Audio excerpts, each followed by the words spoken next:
Hi everyone, my name is Misha and welcome to my channel. So today we're going to be talking about Maranta Lemon Lime. This plant, this gorgeous specimen, is in the Calathea family, also called prayer plant family. And the beauty about them is that, in the morning their leaves are open and at dusk they kind of close back up, hence the reason it's called prayer plant, or they call it prayer plant.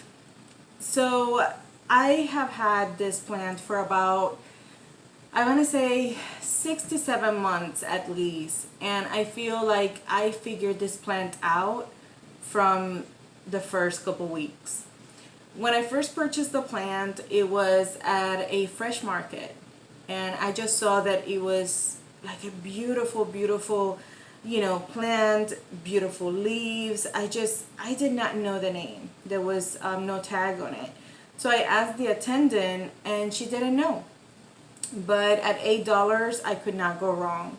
So I brought her home, and I did some digging, and then I realized what I had purchased, and I was very happy that I had. When it comes to the lighting, this plant, it's just amazing. In my home, there's no such thing as a south-facing window, so she's actually at a 6 feet away from a northeast-facing window, meaning she's very happy with ambient light. And so, aside from that, she loves distill or rainwater. When I didn't have that and I water her with regular tap water, she did get discoloration on the leaves, which is some crispy some crispy sides, which sadly when they get that does not go away. So right now I'm very careful. She does love humidity, so at first I used to spray her leaves on a daily basis, but now I do not. And sometimes, depending how she's looking, I'll do a humidity tray, meaning a larger bowl full of rocks and water so that humidity goes up. But because and the reason behind it is because my home is with AC on all the time, so I don't have a very humid environment for her, but she seems to be doing great. She grows so much for me. I have tried to do propagation for her, but it does take forever. So when you propagate this plant, you just cut about half an inch below a node, place it in water, and wait forever. Because it has taken 3 months to get a little root on it.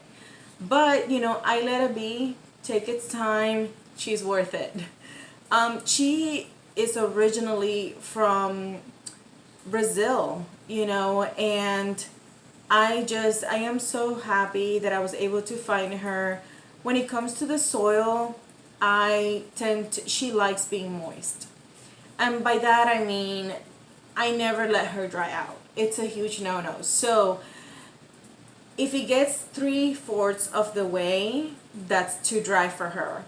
So I always have a moisture meter, and I tend to water her once a week on Sundays. And the reason why I'm able to do that, it's because of the pot that she's in. If she was in a terracotta pot, I would definitely have to water her a couple times a week. So I avoid terracotta pots for any prayer plant in my home. At first she was in a plastic container, and then I moved her to this ceramic pot, which it holds the moisture quite well. But if I am using a moisture meter on this plant, I never let it get below 4, and I'll be watering this plant thoroughly until the water is coming out of the bottom of the drainage holes. It is a beautiful plant to have. It's definitely a looker every time I have company. This is the very first plant they notice, that they want to touch, that they want to look at, that they want to ask about. So I'm very happy and blessed. I feel blessed that I have it in my collection and that she loves my environment. So that's pretty much it for her. Have a good, well draining soil that,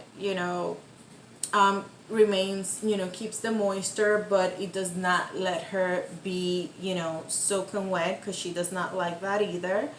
Ambient lighting, distill or rainwater. And when it comes to fertilizer, I think that was the biggest thing for me. I usually fertilize her with this organic indoor plant food. I find this at Amazon, and she loves that.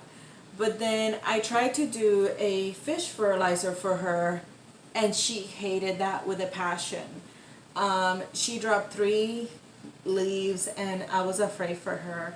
So even though diluted quite a bit, probably half of what's recommended, she did not like fish fertilizer. So I would only recommend something natural and organic, like this one that I use. It's less than $20. It's well worth it. And I also do half of what's recommended. And I do it only every other week during the growing season. And she's happy with that. If you have a Maranta Lemon Lime, and you care for it differently, or if you have any questions, just comment below and I'll be more than happy to help you. Everyone's environment, it's different, but if you give it the right conditions, she will grow so much for you and just beautify any room of your home. I would never have this plant nowhere near a south facing window, since she does thrive on ambient light, and she grows in the tropical forest in Brazil. I would never ever give this plant direct light, so please remember that. And that's pretty much about it. If you show some love, she'll love you back. Anyway, well, thank you so much for listening in, and until next time, don't forget to subscribe. Bye.